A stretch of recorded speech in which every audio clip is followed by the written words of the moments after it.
Gap వచ్చింది. నిజంగానే రైతుకు సమస్య వచ్చింది. మాకు దుఃఖం ఉన్నది, రైతు పట్ల మాకు కన్సర్న్ ఉన్నది. మేము వీలైనంత వరకు ఎంబడిపడి క్షేత్రస్థాయిలో కలెక్టర్లను, మంత్రులను అందరిని పంపించి మేము ప్రయత్నం చేస్తున్నాం. మీరు కూడా ఏదైనా సూచన చేయండి. వాళ్ళ చావుల మీద పేలాలు ఏరుకోవాలని ఈ శవాల రాజకీయాలేంది? కొంచెమన్నా సిగ్గుపడాలి కదా. ఒరేస్తే ఉరేసుకుంటారని చెప్పిన వాళ్ళు ఒరేసుకుంటే ఉరేసుకున్నట్టే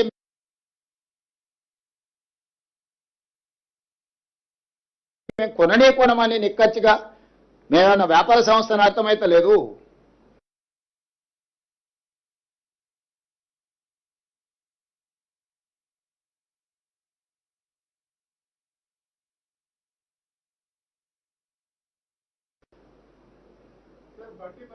చేసినామని చెప్పిండ్రు.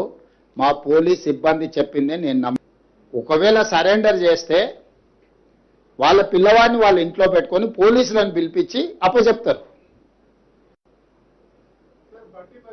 చేసినామని చెప్పిండ్రు. మా పోలీస్ సిబ్బంది చెప్పింది నేను ఒకవేళ సరెండర్ చేస్తే వాళ్ళ పిల్లవాడిని వాళ్ళ ఇంట్లో పెట్టుకొని పోలీసులను పిలిపించి అప్పచెప్తారు.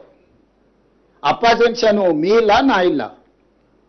రోడ్డు మధ్యలో పోలీసులు నాకాబందీ చేసి వెహికల్స్ని చెక్ చేస్తున్నప్పుడు అప్పా జంక్షన్లో బండి భగీరథ పోలీసులకు చిక్కిండు. ఇది మా పోలీసులు నాకు చెప్పింది.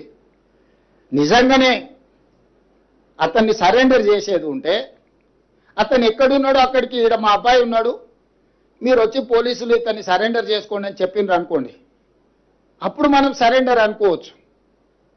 రోడ్డు మధ్యలో పోలీసులు అతన్ని కస్టడీలోకి తీసుకొని మేము అరెస్ట్ చేసినామని పోలీసులు చెప్తుంటే నేను పోలీసుల మాట నమ్మాలనా లేకపోతే రాజకీయ నాయకుల మాట నమ్మాలనా? మీరు చెప్పండి.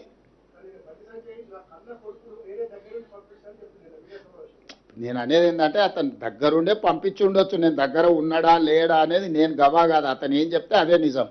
ఏంటంటే వాళ్ళిద్దరు ఒక దగ్గర ఉన్నారా లేదా, 5 రోజులు అబ్స్కాండ్ అయినప్పుడు తండ్రి కొడుకులు ఒకే ఇంట్లో ఉన్నారా లేరా, ఇది కాదు కదా.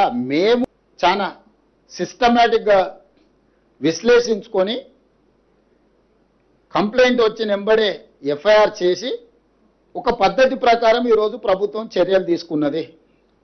మా చర్యల్ని ప్రజలు కానీ కోర్టు కానీ ఎవరు తప్పుపట్టలే. కేటీఆర్ జడ్జిగా, ఆర్ఎస్ ప్రవీణ్ కుమార్ ఐఓగా ఈయన విచారణ చేసిండు, ఆయన శిక్ష విధించేసిండు. అసలు ఏం సిగ్గు కూడా పడారంటే అసలు ఇంత సిగ్గు తప్పిపోయిన వీళ్ళనంటే నాకు అర్థమే అవుతలేదు. ఇప్పుడు ప్రభుత్వానికి పోలీసులకు చట్టాలు ఉన్నాయి. ఫోక్సో కేసులా ఫిర్యాదు రాగానే ఎఫ్ఐఆర్ చేయాలా? 0 మీద ఎఫ్ఐఆర్ చేసినాం. ఎఫ్ఐఆర్ చేసిన తర్వాత పేరెంట్ స్టేట్మెంట్ చేసినాం. 24 అవర్స్లో అమ్మాయి స్టేట్మెంట్ రికార్డ్ చేయాలి. ఆ ప్రకారం చేసుకుంటే అమ్మాయి దగ్గర కోర్టు దగ్గరికి తీసుకెళ్లి 164 స్టేట్మెంట్ చేయాలి. ఇది సెన్సిటివ్ కేసు. ఫోక్సో కేసులో ఎవరి వివరాలు చెప్పడానికి లేదు. వాళ్ళలాగా రోడ్డు మీద వాడు మాట్లాడితే ఆ కుటుంబాల వేదన, ఆ అమ్మాయి కుటుంబానికి ఎంత ఆవేదన ఉంటుంది. వీళ్ళు అడ్డగోలుగా ఇచ్చేసి ఆ అమ్మాయి ఫోటోలు పెట్టి, ఆ అమ్మాయి తల్లిదండ్రుల ఫోటోలు పెట్టి, అసలు కేటీఆర్ అనేటోడు అసలు మనిషా? ఎవడన్నా మనిషి ఇట్లా వ్యవహరిస్తాడానికి? రాజకీయాలు కావాలంటే ఎన్నికల్లో కొట్లాడు, ఎన్నికల్లో ఓడించు. రాజకీయాలు రాజకీయాలు లాగా చూడాలి, సమస్యను సమస్య లాగా చూడాలి.